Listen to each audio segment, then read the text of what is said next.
The past, the present, the future. This is Friday Night's Fright. What the planet is listening to. Hi guys, this is Ian Austin of Friday Night Fright and ShudderMania 2019 fame. Hope you enjoyed yesterday's episode on Sadiko versus Kayako, the crossover between The Ring and Grudge. I vaguely remember watching it. It's quite a good episode and quite a landmark episode for the podcast, so I hope I can get your feedback on it. And a bit of an announcement, next year, for this month, I'm going to be doing something called Comic Book Calvacavia, which is going to be an entire month of comic book movies, which should be quite interesting.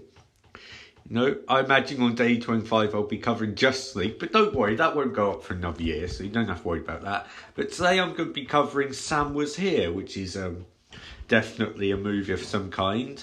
I apologise in advance because I'm going to put my washing on while I'm watching this movie, so afterwards when we record review you might hear sound of my washing, ha ha ha ha, but hopefully not. Anyway, I'll be back after a brief word from our sponsor.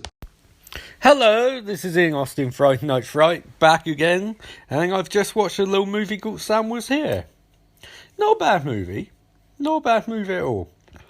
Very Black Mirror vibes, so in that it's a movie where you don't immediately know what's going on or who any of the characters are, but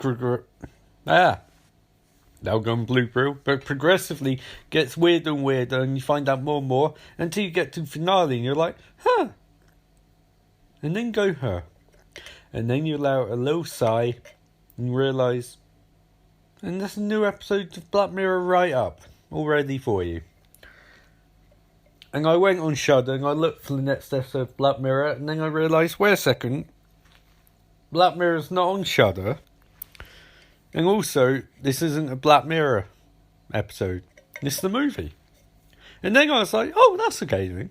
That's fine. An anthology movie that's not part of an anthology. That's your downfall of this movie, isn't it? It's very watchable. It's very intense. It's very well executed. And it's very dramatic. But it feels like an episode from an anthology series rather than a movie. Despite that, it's very cinematic in places. I think stuff like Black Mirror and I'm sure Creepshow and Shudder has been getting more and more cinematic anyway. So levels are blurring a bit. Or I drink some dark Coke. Yeah, it's without getting spoilers quite yet. It's a very powerful, very dark movie. Doesn't really explain much, which is probably the reason why it's 75 minutes long. And again, that also makes it feel a bit more like a TV show because it's quite short. In some ways, it's good that it's short because it's quite compact to the point and doesn't waffle, constant progression. But in other ways, if had that extra 5-10 minutes or even 15, get 90 minutes to sweep spot, maybe my criticism of it feeling a bit too much like a TV show go away. Although some Black Mirrors have gone to like 90 plus minutes for some weird reason. Very often they can't justify that much length. But it's powerful. And I think now's the point where I'm going to have to get into spoilers because there's not much more to discuss otherwise. So don't want to be spoiled. Come back tomorrow. I don't have any clue what we're recapping tomorrow. Or I'm recapping tomorrow, even I keep mixing up my pronouns. But it'll be something. So come back tomorrow for another episode of ShudderMania. And if you stay, you're going to get spoiled, okay? So I presume you're here, you won't be spoiled. So here goes.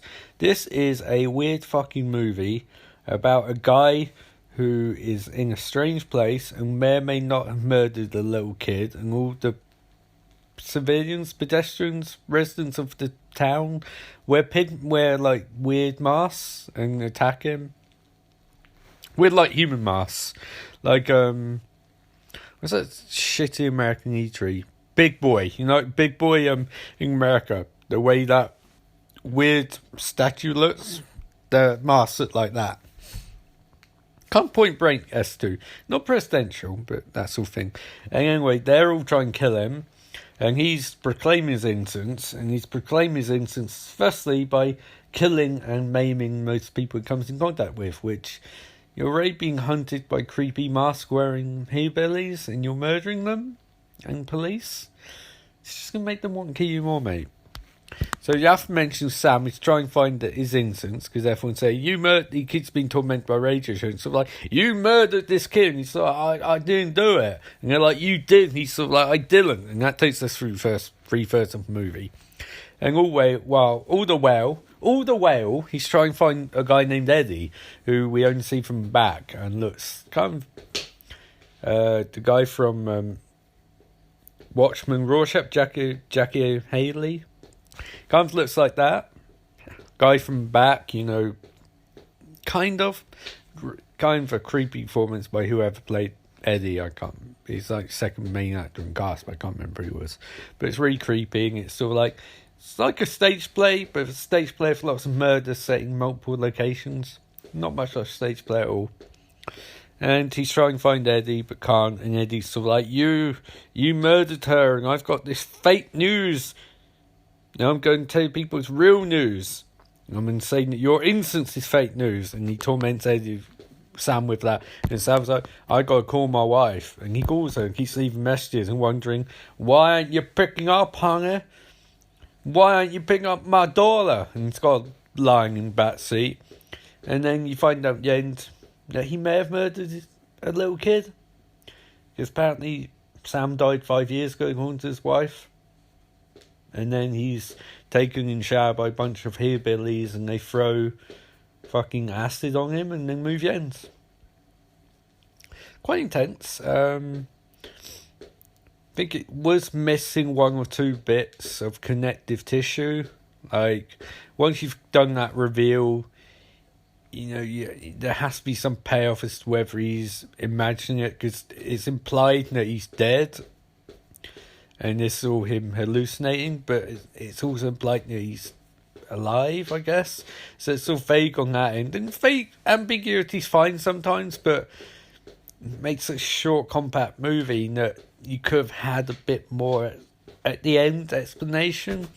Just a little bit. Especially as this isn't an anthology.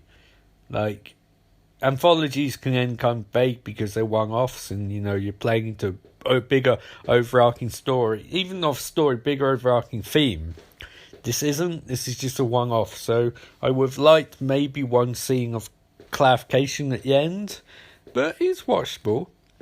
It's good, and I am glad I watched it. It's quite intense, quite short, quite punchy, but yeah, again at the same time, like, like just that little 10% extra.